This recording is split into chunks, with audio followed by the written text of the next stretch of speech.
Last Thursday morning, my older sister called me and insisted I stay home. She warned about the winter storm rolling in from the northwest, the icy roads, and the risk of downed power lines in our suburban neighborhood just outside Seattle. My brother echoed her concern, reminding me that our parents were already on edge after last month's blackout. But I had stared at that charming Airbnb listing, a restored craftsman bungalow, perched on a quiet hill in Capitol Hill, and decided to ignore their warnings. The warm glow of those tall windows, the rustic wood floors, and the promise of a crackling fireplace convinced me it would be worth any gamble. I grabbed my bag, slipped into my worn leather boots, and drove north toward the city, the engine humming in defiance of the frost creeping across the windshield when I pulled up to the bungalow. The streetlights cast pale halos on freshly fallen snow. The house sat slightly uphill, framed by naked maples dusted in white. I parked, zipped up my parka, and climbed 3 steps onto the front porch. The rich scent of cedar greeted me as I twisted the ornate doorknob and pushed the door open.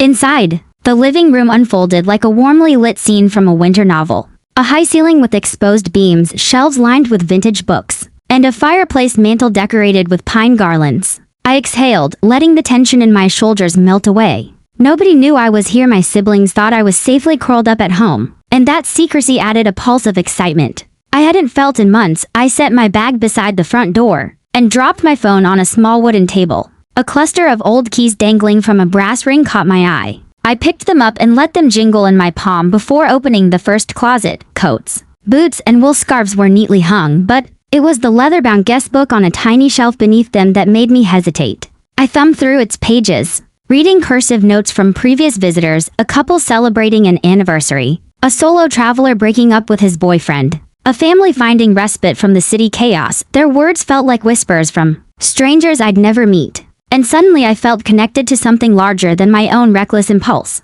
I carried the guest book into the kitchen, where a cluster of copper pots hung above a polished wooden island. The stove was gas, with heavy cast iron grates, and beside it sat a loaf of freshly baked sourdough. I sliced a thick piece, letting the steam rise in soft clouds as I spread local honey across it. The windowsill held potted succulents and a small radio playing ambient jazz. I curled onto a stool and nibbled quietly, my breath still visible in the cool air. Outside, snowflakes drifted against the glass, and I felt the hush of the storm gathering strength. My siblings' texts popped up on my phone. "Are you okay? Tell us when you get home. Don't be a hero." But I silenced the group chat and set the device face down. With my appetite sated, I rose and began exploring. Each door revealed a new vignette, a sunlit reading nook with a plush armchair by a picture window, a study lined with local art and a heavy oak desk, a dining room table set for 4 with mismatched candles and brass holders. The attention to detail was impressive: hand-woven blankets on chairs, a record player stocked with vinyl classics, a little shelf of board games waiting for someone to laugh over them. I opened a cabinet to find a basket of wool mittens and russet-colored beanies, then paused before a large map of Seattle and its neighborhoods, pinned with colorful flags at the locations of local coffee shops and bookstores. My heart swelled with anticipation. I could explore each of those flags tomorrow, claim a latte in every neighborhood, wander until the sun dipped below the horizon. Upstairs, the hallway was narrow, the floorboards creaking under my weight. I hesitated outside one door, then pushed it open to reveal a bedroom bathed in soft lamplight. A king-sized bed sat against an exposed brick wall, draped in creamy linens and a charcoal gray duvet. A pair of binoculars perched on the windowsill, aimed toward the city skyline in the distance. I stepped inside, unzipping my boots and pulling off my boots to sink my toes into an antique rug. The room smelled faintly of lavender and aged leather. On the bedside table, a well-thumbed paperback novel lay open, its pages dog-eared. I tucked it under my arm, eager to read a few chapters by the fire before night fell. Down the hall, another door beckoned. I found a bathroom that felt more like a spa, a deep clawfoot tub, brass fixtures patinated with age, stacks of fluffy towels folded perfectly on a wooden stool. I turned the tap, and hot water gushed out with a comforting roar. I let the tub fill, adding the earthy bath salts provided in a glass jar. As I sank beneath the surface, the warmth enveloped me, and I closed my eyes, listening to the wind whistle through the eaves. My phone remained silent at my elbow, untouched. In that moment, I felt both indulgent and alive,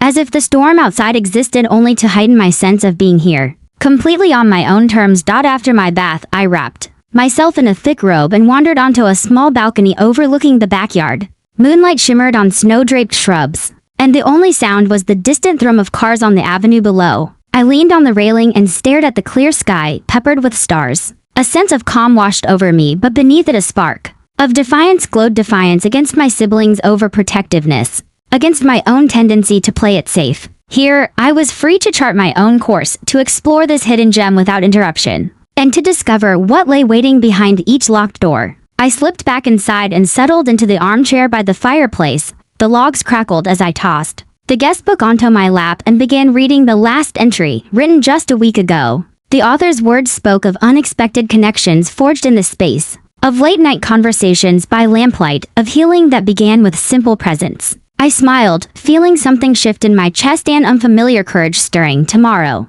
I'd venture beyond the bungalow and into the heart of the city, but tonight, I would make this hidden sanctuary my own secret refuge, and I would keep my siblings guessing about just how far I'd gone.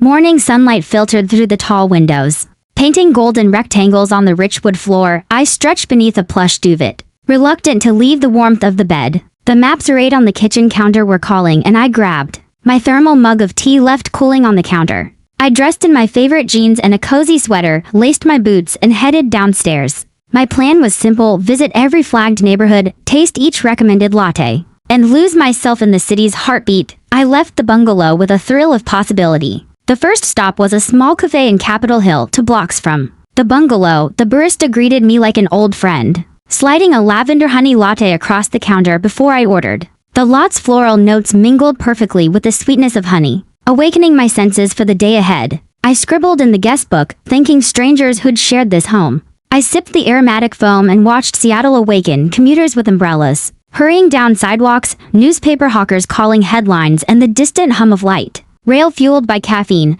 I hopped onto a bus bound for Fremont, known for its quirky sculptures and weekend markets. Bundled against the chill, I wandered through stalls of handmade jewelry and vintage records. Stalls overflowed with colorful textiles and handmade ceramics, each booth inviting hours of browsing. A street musician played a mournful violin melody under a mural of a giant troll beneath a bridge. His bow danced across strings as onlookers paused to drop bills in his open case. I paused to take photos, and I was determined to collect as many stories as possible. By midday, my stomach grumbled, and I found a taco truck painted with vibrant murals near a cluster of picnic tables. The air smelled of cilantro and grilled corn as I ordered fish tacos with pico de gallo and creamy salsa. I carried my plate to a communal table under string lights, watching families and friends share laughter over lunch. A young couple commented on my Spice Girls t-shirt, and we bonded over nostalgic memories. Even so, a nagging thought pulled at me. I had told no one where I was, leaving Fremont.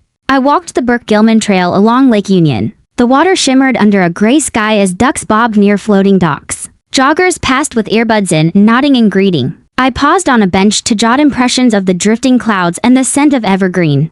Then I realized my phone's battery was low. Panic pinched my chest, so I ducked into a nearby coffee shop and asked to charge my phone. The barista smiled and said, "Take your time." Recharged in body and device, I felt connected again, revived by caffeine and a trickle of electrons. I headed north to Ballard, famous for its Nordic heritage and maritime museum. I stepped into a bookstore that felt like a cathedral of words, floor-to-ceiling shelves and ladders on rails.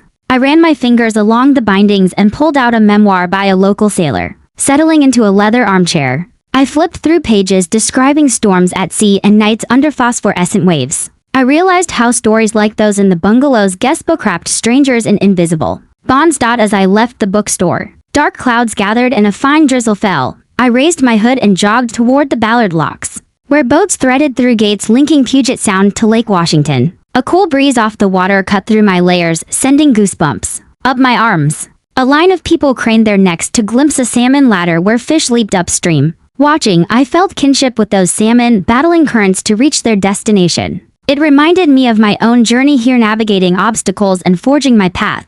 No matter how many times I slipped, the afternoon wore on, and I retraced my steps toward downtown, determined to end my pilgrimage at Pike Place Market. Neon signs flickered as evening approached and the air grew colder. Street performers strummed guitars and juggled loaves of bread for tips. Adding warmth to the cool dusk, I lingered at a stall selling fresh tulips in every hue. Its petals wet from the drizzle, I bought a bunch of purple ones, tucking them into my bag like treasures found after an arduous trek. Night fell as I returned to the bungalow. Weary but exhilarated, I unlocked the door and stepped inside. Breathing deep the cedar-scented air, my siblings' unanswered messages blinked on the coffee table. I ignored them and reached for the record player, setting a vinyl of Billie Holiday spinning. The melodic crackle filled the room and I poured a glass of deep red wine. Its tannins bold against the hazy warmth. I felt both triumphant and lonely, a curious blend I didn't know how to reconcile. I moved to the fireplace and arranged the tulips in a rustic vase left by the hearth. Snow drifted against the windows like feathers. I reflected on the day, immersion in Seattle's hidden corners, the thrill of defying expectations. Yet I also felt the pang of isolation. My secret adventure came at the cost of the people who cared about me. Tomorrow I would decide whether to reveal my journey or continue living this sweet double life a while longer. For now, I would savor the quiet. Morning light filtered through frosted window panes and I woke to silence. Save for the soft murmur of wind against the eaves, I stayed curled beneath the comforter longer than I intended, reluctant to leave the sanctuary of the craftsman bungalow that had become my self-styled refuge. My thoughts drifted to the tulips, their purple petals bowing over the water in their vase, and to the empty guestbook page I intended to fill. Yet even as I savored the luxury of solitude, I felt the weight of my siblings' concern pressing. At the edges of my mind, I knew I couldn't stay hidden forever. I sat at the kitchen island with a mug of strong black coffee, steam curling skyward. In the pale glow of morning, the room felt transformed, every surface gleaming, every artifact in its place. The record player rested silent on the countertop, and the olive green armchair by the fireplace beckoned like a promise. Outside, the storm had passed, only scattered drifts of snow dusted the ground. I ran a hand over the guestbook's blank page and hesitated. Should I write today's date, sign my real name and confess what I'd done, or should I preserve this secret a while longer? I poured a second cup of coffee, thicker and hotter than the first, and wandered into the study. Light spilled across a wall hung with framed prints of the Seattle skyline, each capturing a different season. I traced the lines of the city streets with my eyes, imagining my route from yesterday, the cafes, the markets, the quiet bench by Lake Union. Each memory carried the echo of laughter, the tang of spices, the murmur of strangers who'd become companions. For a moment, I realized that while I had come here to escape, I had found connection instead. The decision came as I flipped through the guestbook's entries from last night. I read the words of a traveler who wrote about reclaiming her independence, of a sibling who ventured alone despite warnings beneath their cursive confessions. I sensed solidarity. I closed the book and wrote in my neatest script, I came here against my family's wishes. Yesterday, I discovered that stepping outside my comfort zone taught me more about myself and about this city than I ever expected. Thank you for sharing this space with me, Olivia, age 25. Sealing the pen with a decisive click, I felt a charge of exhilaration and relief course through me. Footsteps on the stairs startled me. I spun around to see the Airbnb host slipping into the hallway, a thermos in hand and a kindly smile on her face. Good morning, she said softly. As if she'd seen me at my most doubtful, she carried the aroma of fresh coffee and reassurance. I thought you might like this, she continued, extending the thermos toward me. It's from a local roaster. I make a batch each morning for guests who want to explore a bit before breakfast is served. My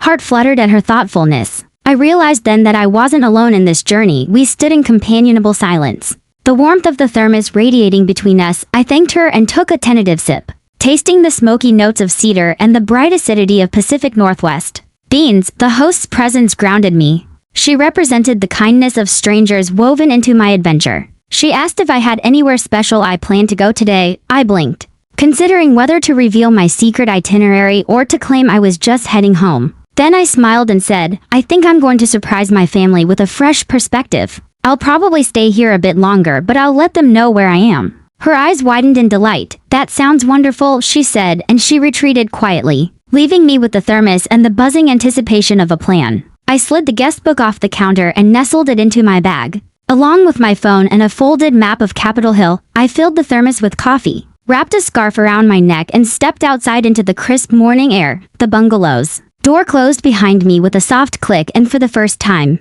I felt fully ready to face both the city beyond and the voices I had silenced. The walk back toward civilization felt different now, brighter, more purposeful. I paused at the corner cafe where I had my first lavender honey latte and asked the barista if I could write a quick note on a napkin. I'm safe. I'm learning. I love you. I handed it to her and asked her to slip it into my siblings' mail pile, which she agreed to do with a conspiratorial wink. With that small act of reconciliation, the knot in my chest unraveled. I realized that bravery wasn't just about defying caution. It was also about admitting vulnerability. As I walked the tree-lined streets back toward the bus stop, I thought about the contrasting rhythms of my life, the familiar pace of home, punctuated by texts of worry and advice, and the uncharted tempo of discovery I had embraced here. Each had its merits, but I understood now that the balance lay in weaving them together. I could heed my family's love without surrendering my autonomy, just as I could savor solitude without disconnecting entirely. The bus pulled up with a hiss of brakes and I climbed aboard.